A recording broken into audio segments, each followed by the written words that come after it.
Hi there, welcome to the latest edition of the Around Table. I am your host, Steven, and today I'll be talking about the latest from Slash featuring Myles Kennedy and the Conspirators.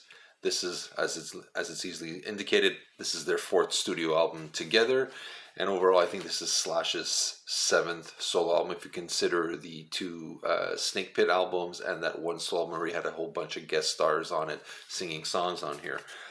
This just came out on, I believe, February 11th, so it's pretty good, pretty fresh off the presses here. I like this set. I didn't know I was going to get actually a guitar pick with this CD set, so it's great. Nice little booklet. You got pictures of the band inside.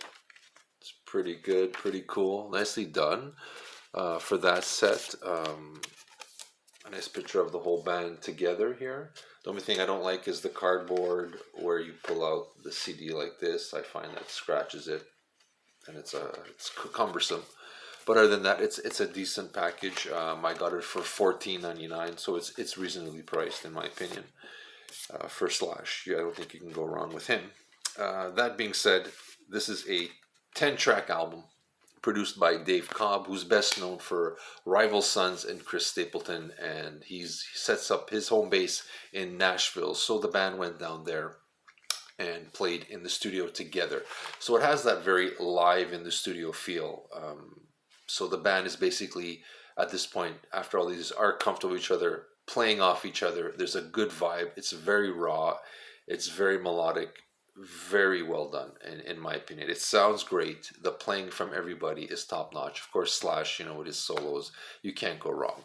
But everybody on board, who are the band members? I'm bad with name. Todd Kearns, Frank Sidoris, and Brent Fitz. And of course, Myles Kennedy and Slash. I mean, everybody in here is doing well and playing well and playing off each other. And I think it's that vibe that they're having. It's a bunch of guys who love rock and are jamming together. You can hear it. This is just a great experience for these guys. They're not basically reinventing the wheel here, but a band that really wants to play together, I think, makes up for anything that way. So that being said, listen to it very quickly today, and I would have to go with The Rivers Rising, the opening track, C'est la vie. Let's say the one that I liked a lot. Call Off the Dogs is a great rocker. I thought that was really intense. Something out of like the Sunset Strip in the '80s, if you know what I mean. Fall Back to Earth is a great ballad, but it's not a wimpy ballad. It's melodic. It's dark. It's dramatic. It's everything. Fill My World is another good one. It's not really necessarily a ballad, but I would say mid tempo. C'est la vie is a good kind of catchy one, and again, The Rivers Rising. And those are my favorites off the first listen. Like I said, what saves this album is that live off the studio feel. And for me, that just makes it up in spades. There's a great energy to this record. And everybody I said is at their best. So if you like old school rock and roll,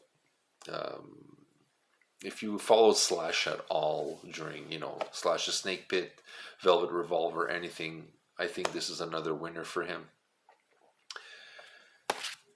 If you like, again, old school rock, 10 blistering tracks, I don't think any of them are really bad. Like I said, they're not really inventing the wheel, but it's a well-constructed album. And like I said, what makes up for anything that lacks in originality per se, not taking anything or being disrespectful in any way to the guys here, it's, again, I bring it back to that live in the studio feel, that jamming together, that playing off each other. These guys know each other in and out by now, and I think this is the album that it works the best on. So if they do make another album, I hope they continue this trend of live in the studio and continue that.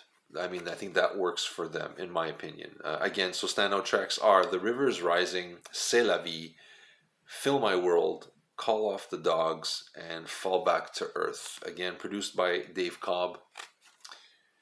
Done in Nashville. It seems Nashville is the place to go to rock your heart out there. So, with that being said, I highly recommend. This is my selection for February for rock albums. Slash featuring Myles Kennedy and the Conspirators.